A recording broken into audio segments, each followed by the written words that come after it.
128편 내용은 맞습니다. 자, 다 같이 읽겠습니다. 시작. 주를 두려워하며 그분의 길들로 걷는 모든 자는 복이 있도다. 내 손에 수고의 산물을 내가 먹으리니 내가 행복하겠고 내 일이 잘 되리로다. 내 아내는 내 집 곁에서 열매를 많이 맺는 포도나무 같고 내 상에 둘러앉은 내 자식들은 올리브 모목 같으리로다. 보라, 주를 두려워하는 사람은 이같이 복을 받으리로다. 아멘. 기도드리겠습니다. 하나님 아버지, 5월 가정의 달로 인해서 저희들 행복했고 또 더 아름다운 가정을 이루어야 된다는 비전과 또 도전을 주신 것을 감사합니다. 이제 그렇게 실천하고 있는데 계속 말씀과 성령님의 인도하심이 저희들하고 함께해 주시고 좋은 열매를 계속 맺어갈 수 있도록 주여 인도해 주옵소서. 빈약한 열매가 아니라 이제 풍성한 열매로 가정의 아름다움이 맺어져서 하나님께 영광을 돌리고 또 많은 사람들을 옳은 대로 돌아가게 하는데 저희들이 쓰이게 하여 주옵소서. 오늘 시편 128편 1절에 4절 말씀으로 하나님께 영광을 돌리기를 원합니다. 또 이렇게 되기까지 우리가 어떤 부분에 생활에서 자기 자신을 또 주님께 드리며 변화가 되어야 되는지 아버지 하나님께서 말씀해 주시고 이 말씀으로 인하여 주님께 크게 영광을 돌리게 하여 주옵소서. 저희들 변화되게 하시고 새롭게 되게 하여 주옵소서. 아직 구원받지 못한 영혼들이 참 예수 그리스도란 말미암아 구원받아서 새 생명 가운데 크게 하나님께 영광을 돌리게 하여 주옵소서. 귀한 가정을 이루고 가정을 잘 세워가게 하여 주옵소서. 말씀의 복을 허락해 주시길 간절히 바라올 때 예수님의 이름으로 기도드리옵나이다. 아멘. 여러분, 오늘 이 가정에 대한 오늘 시편 말씀이 시가 너무나 귀하고 아름답지 않습니까? 우리 마음속에 아주 쏙 들어오는 내용입니다. 아내를 포도나무에 비유했네요. 그렇죠? 아내가 포도나무 같다. 그리고 자녀는 올리브 묘목 같다. 이렇게 시적으로 표현을 했습니다. 그것도 아내는 내 집 곁에서 열매를 많이 맺는 포도나무 같고, 한번 상상을 해보십시오. 우리 집이 있는데 바로 집 옆에 밭이 있습니다. 거기 포도나무를 심었는데 아주 포도나무에 열매가 탐스럽게 많이 달렸어요. 아마 시인은 이런 것을 보면서 이렇게 썼던 것 같아요. 야, 탐스러운 포도송이 같다. 많이 달린 포도송이 같다. 아내가 그런가 하면 또 올리브 묘목, 앞으로 이제 그 묘목을 심으면은 올리브 나무 열매와 또 그 열매를 기름을 짜면 올리브유가 되지 않습니까? 여러분, 제일 좋은 기름이 올리브 기름이잖아요. 이와 같이 자녀들이 장래가 촉망된다. 우리 가정은 너무 행복하고 아름다운 가정이야. 이렇게 말할 수가 있겠지요. 자, 그래서 이 가정의 아름다운 가정을 아주 본문은 잘 묘사하는 내용이라고 볼 수가 있습니다. 무엇보다도 여러분, 가정이 중요하죠. 가정이 아주 귀합니다. 그래서 동서호금을 막론하고 이 가정에 대한 명언들은 참 많이 있어요. 예를 든다면 보통 우리 가정들에 가면 이런 액자가 많이 걸려 있잖아요. 가화만사성. 그렇죠? 예.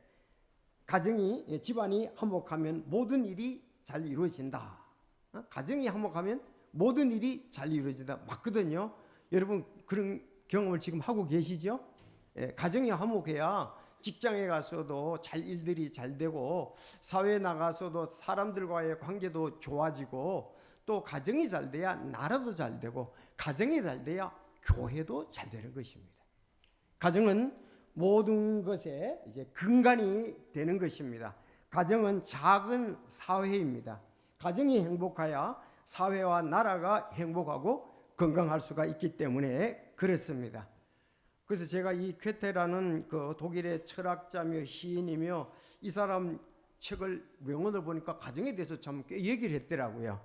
그는 왕이든 농부이든 가정에서 행복을 찾을 수 있는 사람이 가장 행복한 사람이다.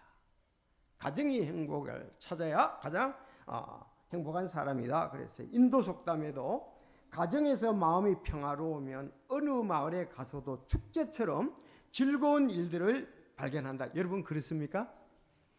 저는 이 말씀 때문에 예수님을 믿게 됐고 교회에 나오게 되는데요.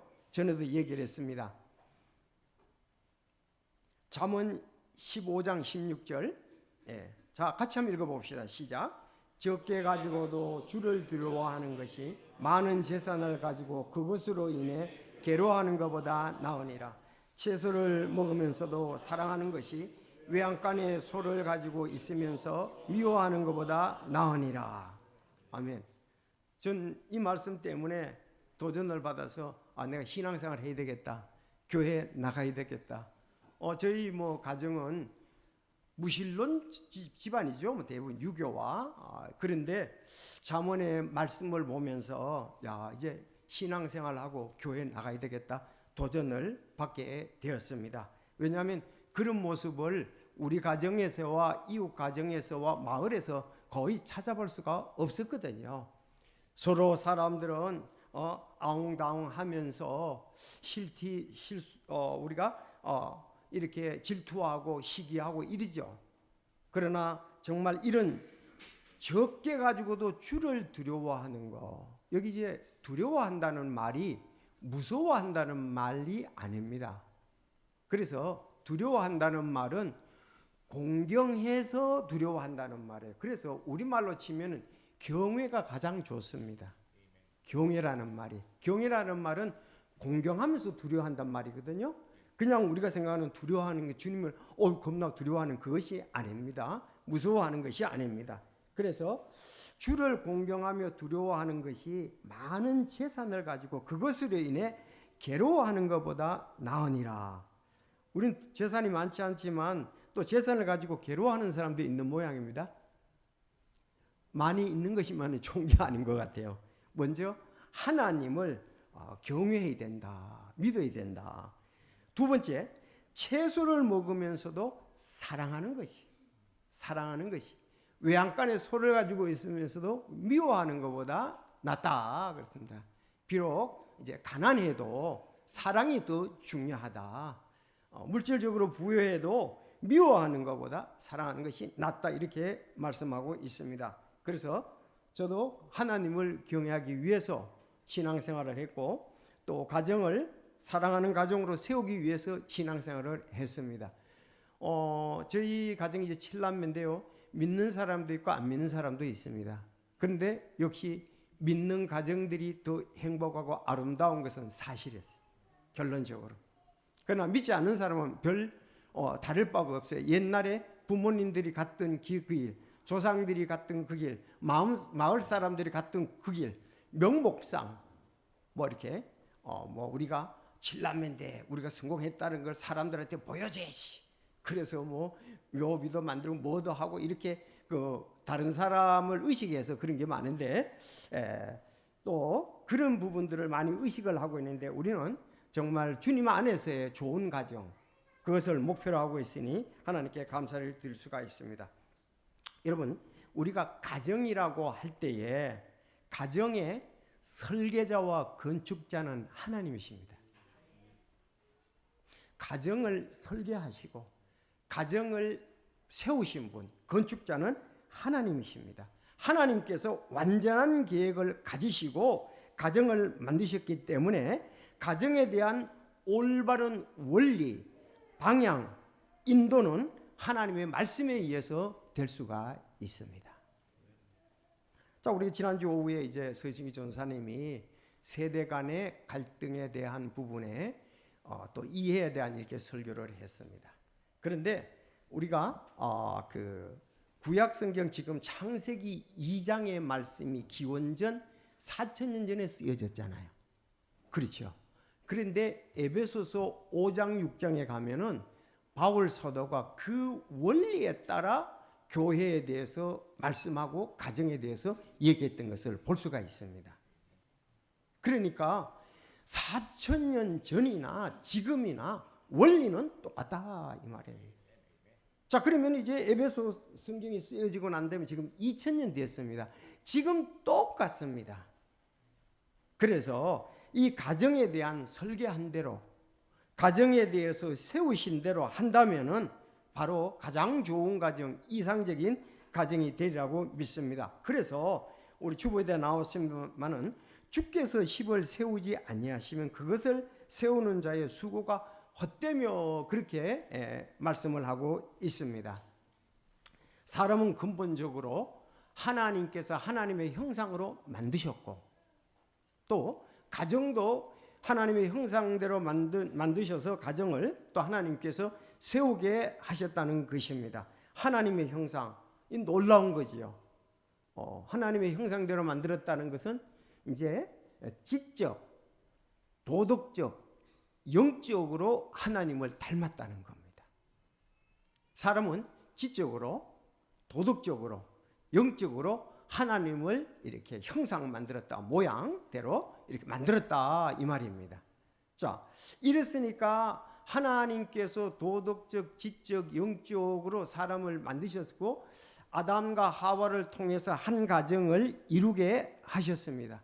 그래서 에덴 동산에서는 완전했습니다.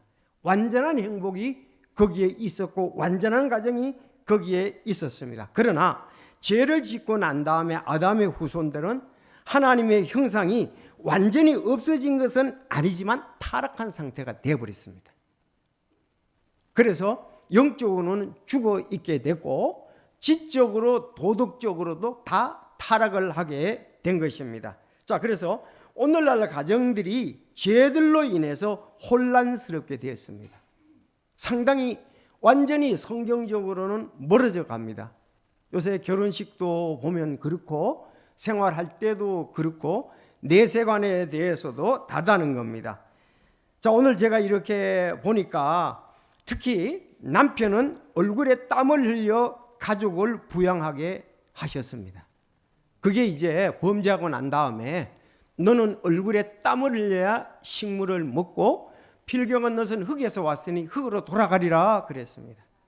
자, 우리 여기 형제분들 전부 다 이게 이마에다가 수건을 두르시고 열심히 일하셔야 됩니다. 가족들을 부양하기 위해서. 우리 학생들도 마찬가지입니까? 네, 우리 학생들도 마찬가지입니다. 머리에 수건을 동이고 남자들 열심히 공부할 수 있기를 바랍니다. 열심히 직장생활 할 수 있기 바랍니다. 열심히 근로 일을 해야 돼요. 왜? 자기와 가정을 부양하기 위해서 그렇게 했습니다. 그래서 지금 결혼이 자꾸 미뤄지고 안 하는 것은 혹시나 내가 열심히 일 안 해서 그런가, 열심히 공부 안 해서 그런가 한 살펴볼 필요가 있습니다. 가정을 부양할 능력이 없어서 결혼을 안 하는 경우들이 많이 있거든요. 자, 남자들은 이제 그게 중요하고 아내들은 해산의 고통이 있고 양육의 어려움들이 있습니다. 그게 제일 우리 딸 보니까 이제 그렇더라고요. 이제 둘째를 갖다 임신했는데 입덧도 그렇거니와 그 놀 때의 어려움. 뭐 저는 제가 그래 우리 집사님이 그럴 때는 다 잊어버렸는데 딸이 그러니까 또 새롭더라고요. 그래서 이 해산의 고통과 양육의 어려움이 아내들에게는 있습니다. 아내들이 이렇게 해산의 고통이 있고 양육의 어려움이 있기 때문에 남편들은 이 일을 완전히 도와줘야 돼요. 보충해줘야 돼요. 리드해줘야 됩니다. 자, 근데 자식들은 어떻습니까? 가인처럼 싸우게 되었습니다. 가인이 아벨을 쳐 죽였잖아요. 이 죄로 말미암아서 이와 같은 어려움들이 오게 되었습니다. 그러나 이제는 우리가 주 안에서 행복한 가정을 약속을 하셨고 우리가 믿음으로 받아들이고 성령의 인도하심을 따르면 다시 주님이 원하는 좋은 가정 이룰 수가 있습니다. 자, 우리가 여기 이제 시편의 여기 시인이 말하는 것처럼 이런 내용으로 이루어지는 가정, 아름다운 가정. 첫 번째가 여기 본문 내용에 보면 주를 두려워한다는 것이 두 번이나 나옵니다. 1절에도 주를 두려워하는 거, 4절에도 주를 두려워하는 거. 자, 주를 두려워하며 그분의 길들로 걷는 모든 자는 복이 있도다 그렇습니다.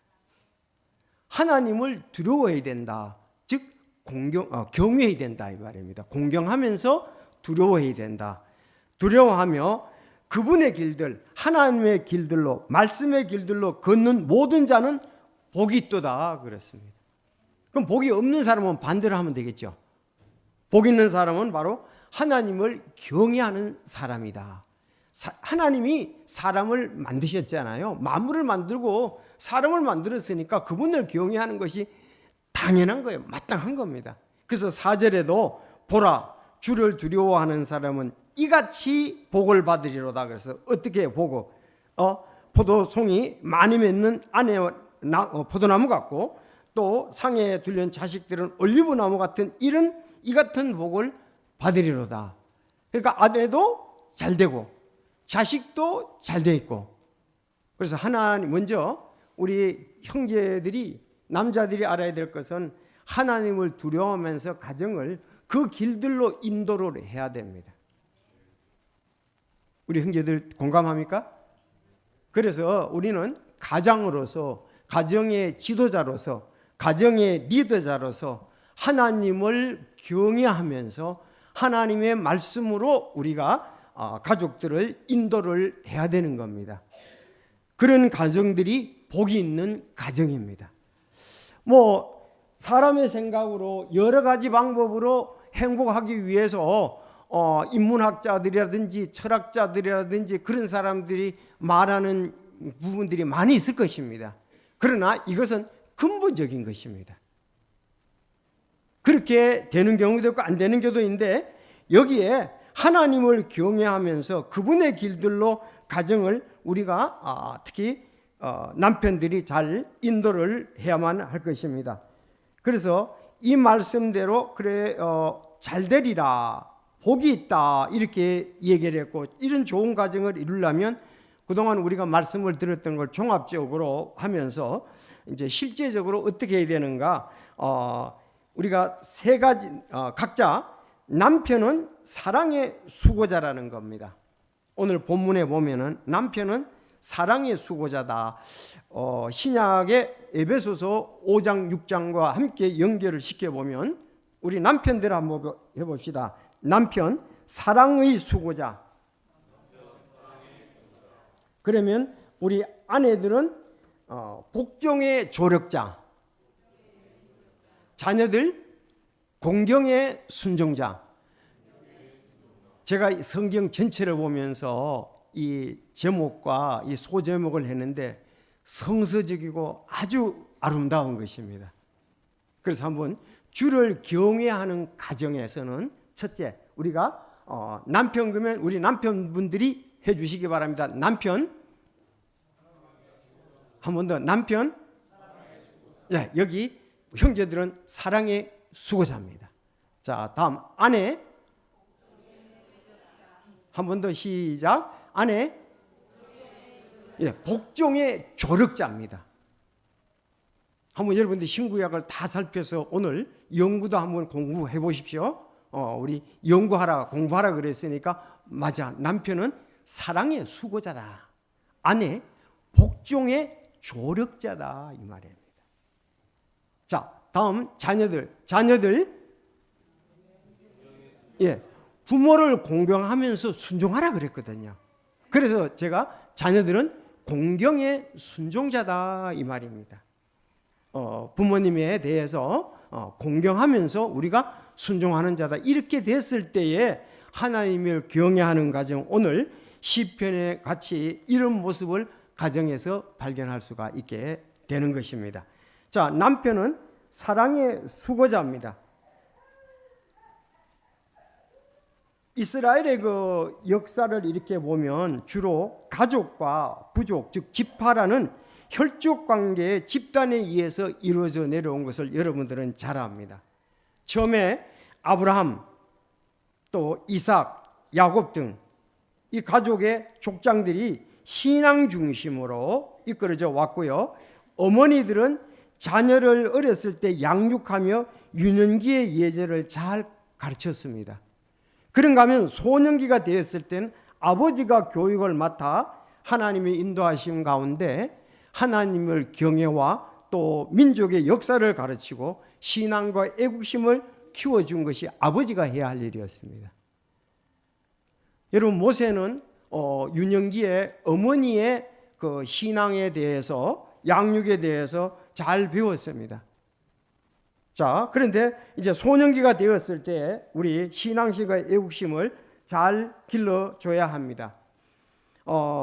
남편들이 왜 이렇게 아내를 위해서 아름답게 희생을 해야 되느냐 하면은 창세기의 창조의 원리가 여기에 있다는 사실입니다.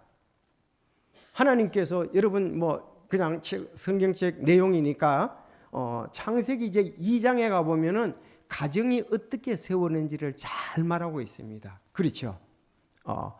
아담이 뭐 하나님께서 천지를 창조하시고 모든 동식물에 대해서 이름을 아담이 붙이도록 했습니다. 그래서 아담이 이름을 지었어요. 그런데 동식물 가운데서 아담을 도울 만한 협력자가 없었습니다. 동물이 뭐 아담을 도울 만한 협력자가 없는 거예요. 그래서 조력자라고 볼 수가 협력자라고 볼 수가 있는데, 그런데 하나님께서 어떻게 하셨습니까? 아담을 깊이 잠들게 하시고 아담의 그 갈비뼈 하나를 취해서 이제 하와를 만들었습니다. 그리고 그곳을 이제 살로 채우셨다 그랬죠. 깊이 잠들게 하셨다. 정말 하나님께서 아주 깊은 수면 가운데 이제 수술을 하신 거예요. 갈비뼈를 꺼내서 하와를 만들게 하시고 거기를 이제 살로 채우셨습니다. 요즘도 보면 병원에도 그러잖아요. 저도 얼마 전에 그 건강검진을 가는데 우리 사람은 이제 수면 내시경을 하고 나는 일반 내시경을 합니다. 근데 우리 사람은 내시경 다 끝난지도 모르죠. 왜냐하면 그 주사를 놔서 잠들게 해버렸으니까. 저는 다 그걸 고통을 이랬습니다 저랬습니다 나한테 계속 담당자가 얘기를 조금만 더 참으세요. 여기 어디 들어갔습니다. 이렇게 계속 얘기를 해요. 근데 우리 사람은 여하튼 자고 깨니까 이제 벌써 밖에 갖다 내놓은 거죠. 하나님께서 여기 아담을 깊이 잠들게 하셨어요. 그 깊이라고 나와요. 근데 아담도 갈비뼈 빼는데 몰랐어요. 수술하는 거. 뭐 통증도 없었겠죠. 하나님이 아주 깊이 잠들게 수면으로 그런 다음에 하와를 만들었습니다. 근데 하와를 만들고 난 다음에 하와가 올 때 얘기를 했잖아요. 내 뼈 중에 뼈요 살 중에 살이라. 내 몸이다 그랬습니다. 여러분 부부가 가정이 되는 것은 이 몸의 원리입니다. 창조의 원리예요. 그러니까 내게 나중에 일어나 깨고 난 다음에 아담에게 그 통증이 있었는지 그건 알 수가 없지만 그건 성경 기록이 안 돼 있길래 어쨌든 아내와 남편은 한 몸입니다. 그 갈비뼈에서 만들었으니까요. 그리고 아내는 내 몸이다 그렇게 얘기를 하고 있습니다. 성경에 보면은. 그러니까 내 몸이니까 당연히 아내는 내 몸이니까 내 몸같이 사랑을 해야 되는 거고, 아내 편에서 볼 때는 어떻습니까? 남편이 머리잖아요. 몸이잖아요. 몸의 일부고 자기는. 그러니까 남편으로부터의 머리로의 지시를 따라야 되는 거죠. 아내는 내 몸의 일부 중인데 사랑할 것도 있지만 아내는 또 그 지시를 따라야 된다는 거죠. 이 원리를 갖다가서 율법 박사고 구약 박사인 바울 사도가 그렇게 얘기를 한 거예요. 에베소서 5장 6장에 남편과 아내에 대해서 쭉 얘기를 하면서 한 부분입니다. 그래서 남편은 이제 자기 몸인 아내를 위해서 기꺼이 자기 자신이 수고를 해서 아내를 갖다가서 자식을 부양을 해야 되는 거죠. 하나님은 그렇게 또 사람을 만드셨습니다. 남자아이들은 태어날 때부터 다르잖아요. 강하잖아요. 모험적이잖아요. 그건 왜? 그렇게 가정을 부양하도록 만들었기 때문에 그렇습니다. 그러니까 남자들은 용기도 필요하고 힘도 필요하고 도전도 필요한 겁니다. 그러니까 우리 여기 어머님들이 남자아이를 너무 억압을 하고 엄마 원하는 대로 키우면 결국은 엄마 치맛자락을 잡고 가까이 도는 이런 아이밖에 안 된단 말이에요. 때로는 독립심도 길러주고 모험도 길러주고 해야 하는 겁니다. 그렇게 해야 이 밖에 나가서 정상적인 생활, 이거 수렵도 하고 막 농사도 짓고 옛날 같으면 그렇게 할 것 아니겠어요? 그렇죠? 열매도 따야 되니까 수렵도 하고 채집도 해가지고 가족을 물려 사야 되니까 힘이 얼마나 필요합니까? 그래서 이렇게 남자 아이들을 갖다가 우리는 강하게 좀 키워야 된다. 근데 요즘 뭐 저 남자들이 보면은 저래 가지고 장가 갈라 이렇게 생각하잖아요. 그러지 마시고 강하게 기르시기를 바랍니다. 그래서 남자는 사랑의 수고자다 그렇게 얘기를 하고 있습니다.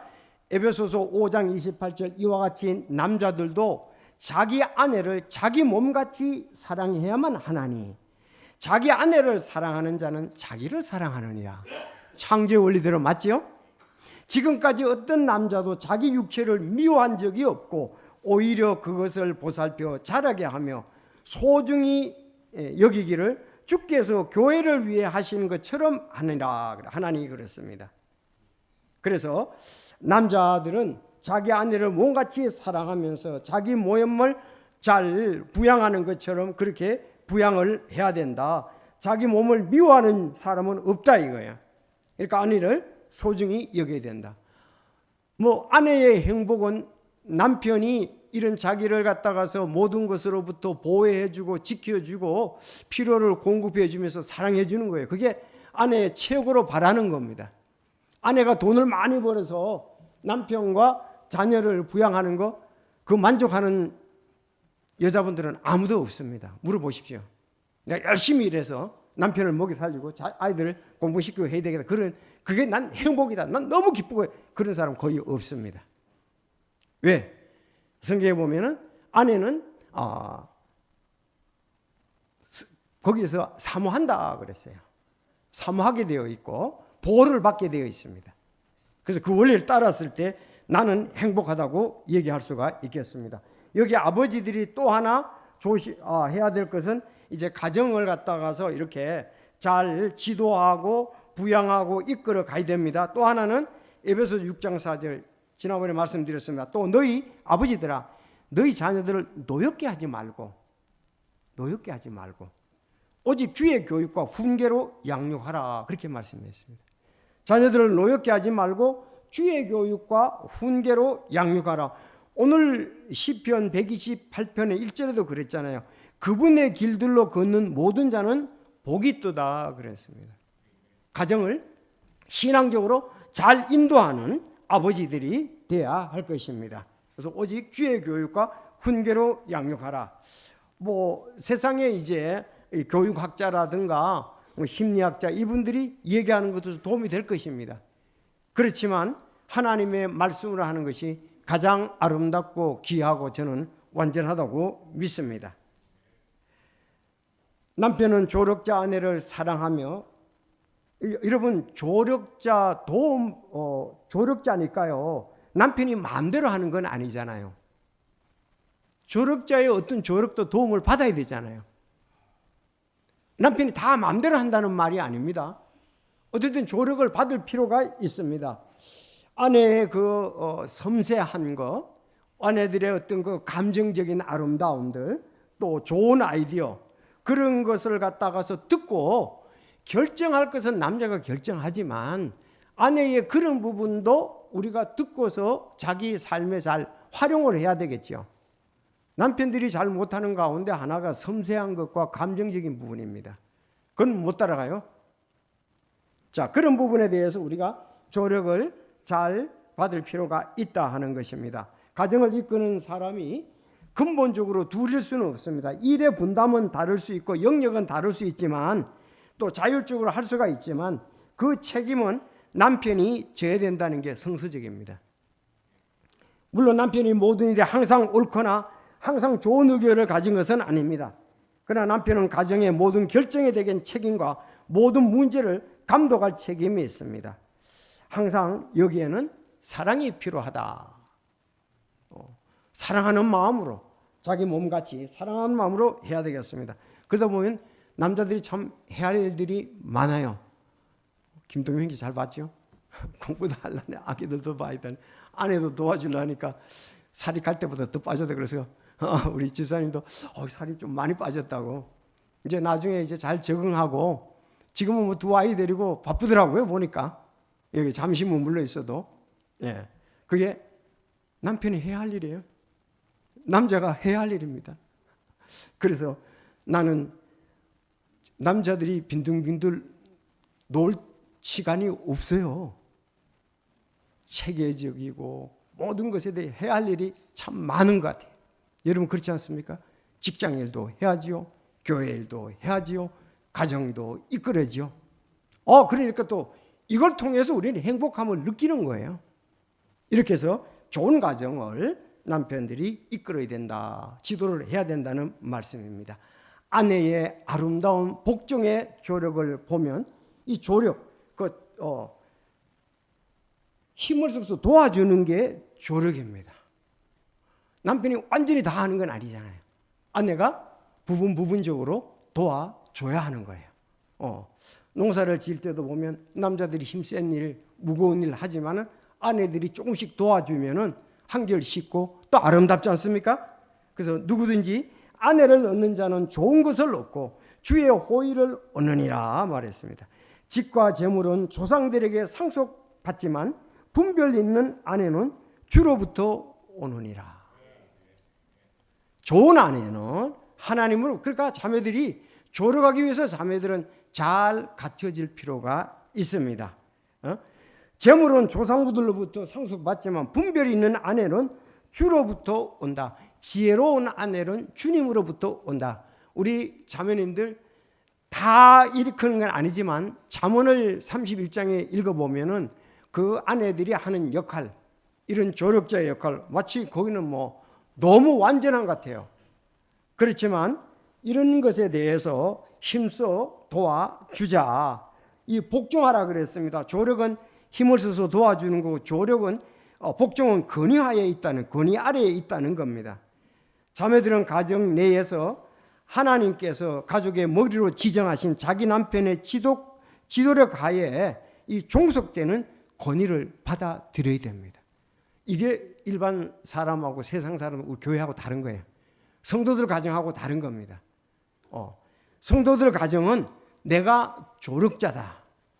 그리고 남편이 지도력을 발휘하고 그리고 지도력 하에 내가 종속되는 권위를 우리는 받아들이는 것이 하나님의 질서고 가정의 질서고 또 교회에서도 마찬가지입니다. 사회에서는 지금 제가 요즘 이제 아직 폐지가 안 되는데 윤석열 대통령이 1호 공약이 여성가족부 폐지였잖아요. 그런데 지금 아직 되지 않고 있는데 저는 그거는 평등에 대한 걸로 나가더라고요. 평등에 관한 걸로. 저는 그런 것은 원치는 않습니다만은 이 가정에 대한 그런 부서는 있어야 될 것 같아요.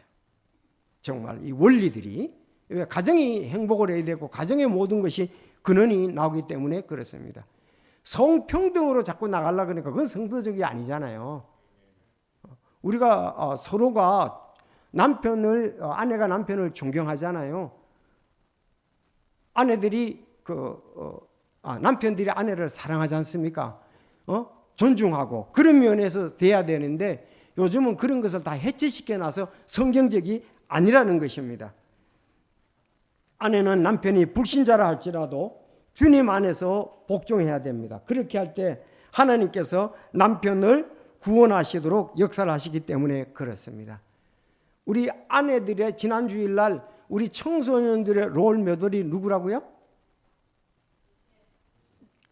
우리 청년들이 뭔지 알아야 되는데 우리 사람이 뭔지 청소년들 딱 요셉이라고 딱 나와야 된다고요. 그런데 아내들의 롤 모델은요? 네, 우리 전사님이 얘기했는데 사라입니다. 사라. 나는 사라 같은 여인이 되어야 되겠다 그럽니다. 그래서 성경에서 그렇게 얘기했어요. 사라는 아브라함을 주라 칭하여 복종하였습니다. 남편을 집안의 지도자요 머리로 간주하면서 사라는 자신의 소망을 하나님께 두었습니다. 사라같이 하면 내일 하면은 하나님이 가장 좋아하신다. 사라에 대해서 우리 자매들 많이 보시기를 바랍니다. 우리 청소년들은 요셉에 대해서 많이 보시기를 바랍니다. 자, 이렇게 해서 복종의 조력자다. 남편의 권위 아래에 있다. 왜 그랬습니까? 내가 남편의 몸의 일부에서부터 시작이 되었습니다.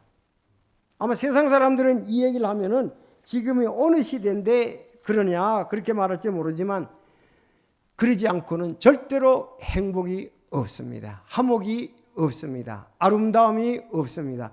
좋은 포도나무가 될 수가 없을 것입니다. 아내들아 자기 남편에게 권위에 복종하는 거예요. 복종하기를 죽게 하듯 하라. 이는 남편의 아내의 머리됨이 그리스도께서 교회의 머리 되심과 같기 때문이라. 그분은 그 몸의 구원자시니라. 맞습니까? 그러므로 교회가 그리스도께 복종한 아내들도 모든 일에서 자기 남편에게 복종할지니라. 조력하고 복종하는 거.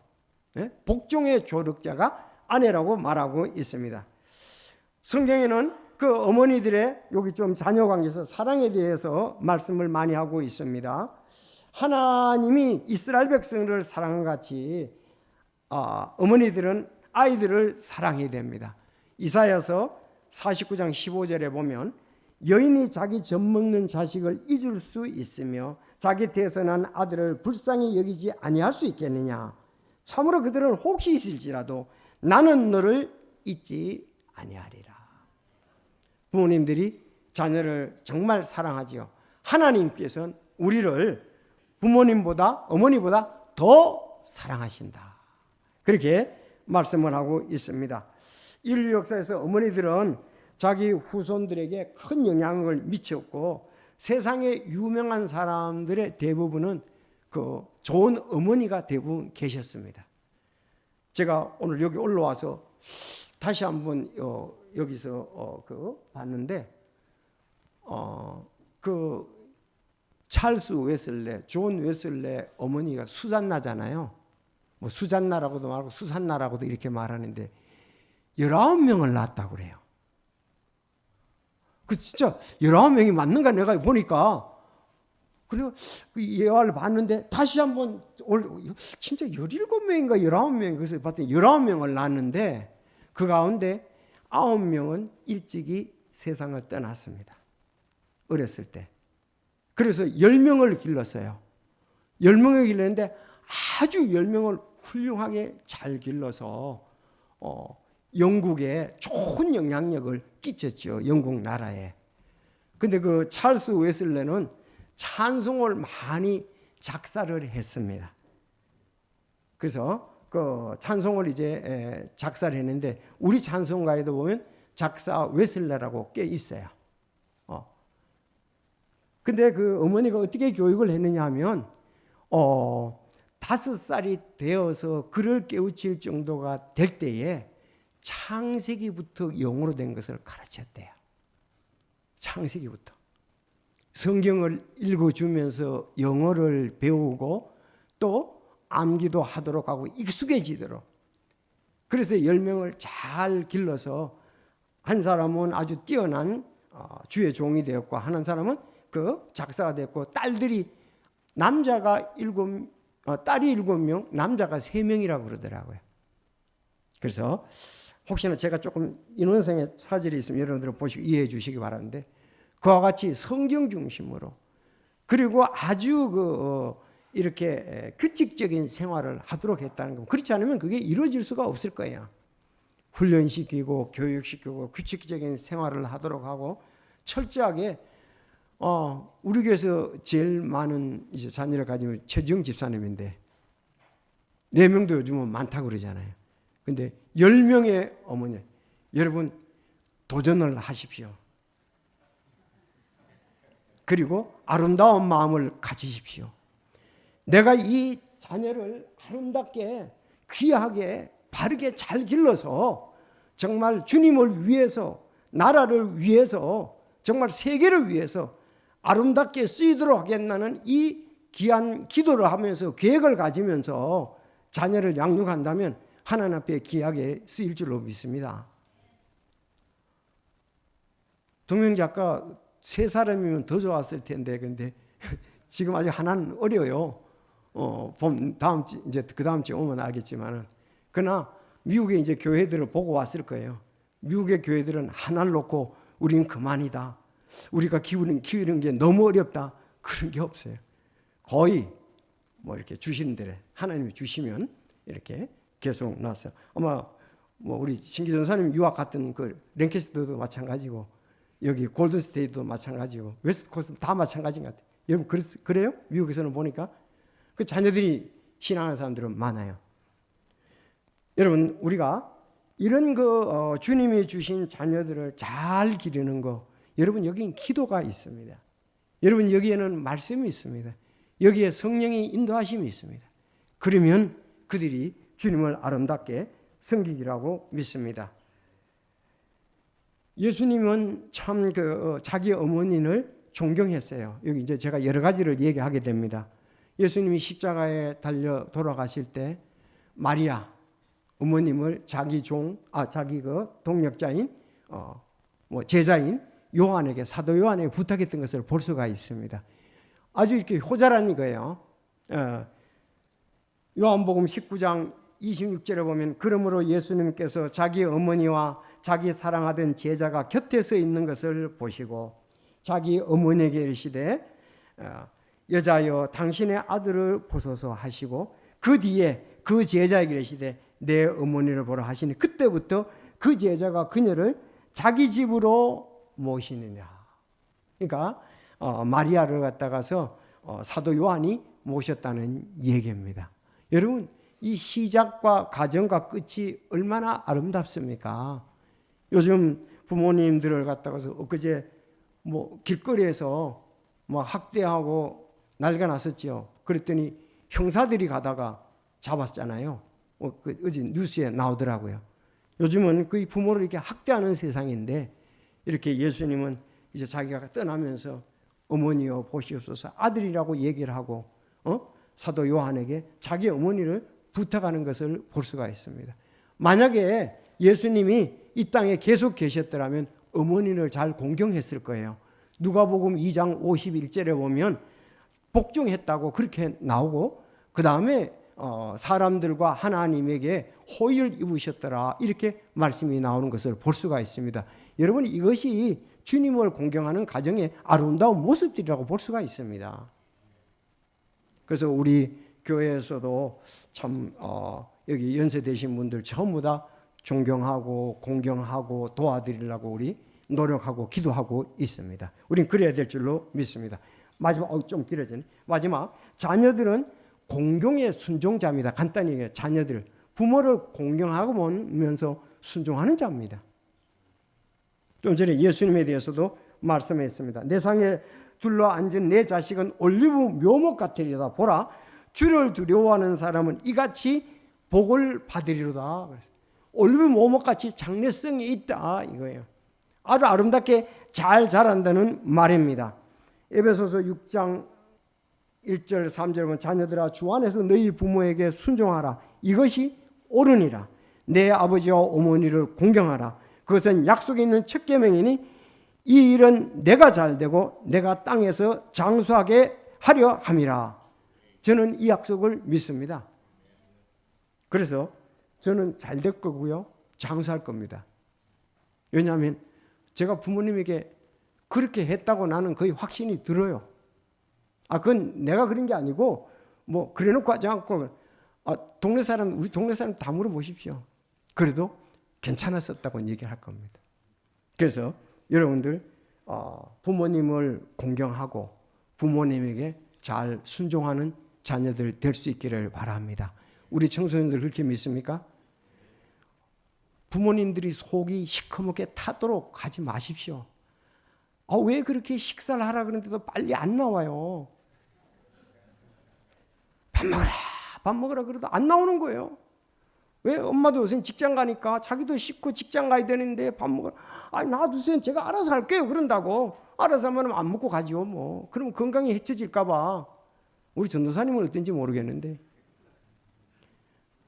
그러니까 같이 얼른 준비해서 조금 도와주고 얼른 먹고 감사합니다. 잘 먹었습니까? 엄마 마음이 얼마나 시원합니까? 건강을 위해서 음식을 해놨는데 안 먹고 내가 알아서 먹을게요. 나는 좀 이따 간다니까요. 느릿느릿 하지 말고 얼른 씻고 가서 척척 좀 도와주고 그래야지 그 자녀로서 공경하고 순종하는 모습이 거기 나타나지 않습니까? 우리 학생들 맞습니까? 네. 얼마나 아름다워요. 이 숟가락 놓으십시오.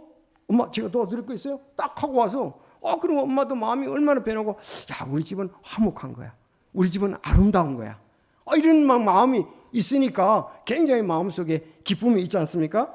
그래서 순종하고 우리가 공경을 해야 됩니다. 여러분 잠언에 이렇게 말씀했습니다.